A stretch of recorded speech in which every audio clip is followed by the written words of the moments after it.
You go down, and when you go inwards, remember, it's gravity that chokes the guy. It's not the squeeze. So I'm not pulling him up. I'm actually driving my shoulder down, and my head goes inwards. Even if the head goes a little, look. Even if the head goes a little higher, I turn inwards, okay? And this is the case that he tries to, when I jump to the other side, he tries to prevent the back take. And that the kata-kata is going to be already there. So one more time, let's try to do faster. Remember that probably the most, how can I say, significant detail that you have to have is that besides all the position of the leg, you have to get your elbow in. This is instinct to block, to post, to go on the head. But if you don't go with the elbow in, because it's holding your belt, you're going to miss the arm triangle, okay? So when he's there, he's holding my belt. Look, so once I go, like I go 1, 2, look at my elbow. I address that, and I get rid of that. I will do the step, look at my elbow, and I post here. He's still holding tight, look, he can't let go, don't let go. Try to get the head on the Lucas room, I'm blocking his head. Now I pull the leg, and I jump to the other side. Now when I jump to the other side, I post, look, and I will start now to get my elbow on the ground. Keep holding the belt. If he's holding the belt, I'll need to actually drive my head forward and bring him back. When my elbow touches the ground, guys, him holding the belt or not doesn't mean anything. Remember, I don't want you guys to squeeze. I want you guys to put the shoulder down. So it's gravity. The head goes down just to make sure that the arm doesn't escape. And then you're going to turn your head inwards. So you see, it depends like almost nothing on your hand. But if you feel that he's already taking the arm out, got you shoulder blast. Say, then well, okay. I control here to guarantee. Close the elbow so the head goes down. When the shoulder connects, I will go inwards. When I go inwards, look, I can put my head a little higher and let gravity do the job. Okay? So this is like something that I really like, because if the person really insists on the berimbolo, that can be done, actually with quite success.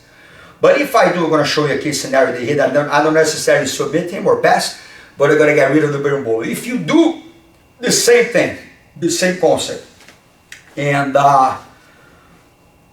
Lucas noticed that if he keeps holding the belt, it's going to be trouble. He lets go of the belt and push me.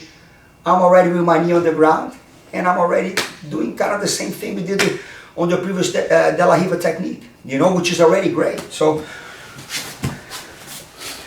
the concept will be pretty much the same, you know. He's going to be holding me there and holding the belt. So remember, my elbow has to be in. So I go boom, pointing there, and when I go there, look, I push and I turn my shoulder in. So once I go and I hold, he lets go of the belt and try to push me. And look, boom. You guys familiar with that? Look, here I am again. Or here I am going to the outside. Because now, I don't need to worry about Lucas getting the head underneath because he let me go. He wants guard retention. When it's guard retention, berimbolo is already something that didn't work. So again, a small victory, but a victory. Alright guys, we're going to be doing the same approach of dealing with already something that is not the ideal, because I'm already needing to kind of defend the berimbolo. So the distance management, the position of the legs, getting rid of the foot on the hip, something that I cannot deal with too much is the hand on the belt, because it's very hard to break the hand on the belt. So pretty much I'll do exactly the same approach from the last technique. So if you guys rewind the previous technique, the whole beginning is pretty much identical, okay? But the finishing will be a little different. Why is that? Because when I go to the other side, when I jump to the other side to try to go to the arm triangle, Lucas doesn't let me flat him out. And then I'll do a little different approach.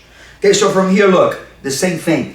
When I stretch my leg and I point out, my elbow is inside, not outside. I have two hands on one, bump, push it away with the shoulder. Now when I do what we call the negative, I try to do like the capoeira guys do. They're going to try to be coming this way, and I rotate my elbow, bringing him close. Look, I post my hand on the floor, so that hand on the floor does not allow him to come underneath of me. And then I'll bring him towards me as much as I can. I don't sit because it's very hard to jump to the other side. I just go with my hip really low, I pull the leg, and I jump over, and look, I fall on the same side. So now look, guys, when I let this leg go and I go here, I feel that Lucas is not letting me flatten. He's kind of turning the back. Okay? And he gets in a point that I feel that if I force too much in here, he can put me in half guard. Sometimes with the arm out. And sometimes if I really try to get his back, he can escape. So I feel that my forearm is kind of aligned with his neck. So going to the reverse Ezekiel here can be like a best solution and something that you don't need to concede too much opposition. So once I'm here and I try to flat him out, he doesn't let me, I will align my wrist with his neck. And as I do that, look, I control my sleeve. I don't really care, guys, if I have this wrist and this forearm on how Lucas will defend the other side. Even if you put the cell phone here, look, and I can't get inside, I don't care. What I need to do is that as soon as I have this control, I will get my left knee to go under his back, in between his shoulders. So my left knee goes under his back, in between the shoulders. This way. So guys, what's the importance of that? I need to make sure that my leg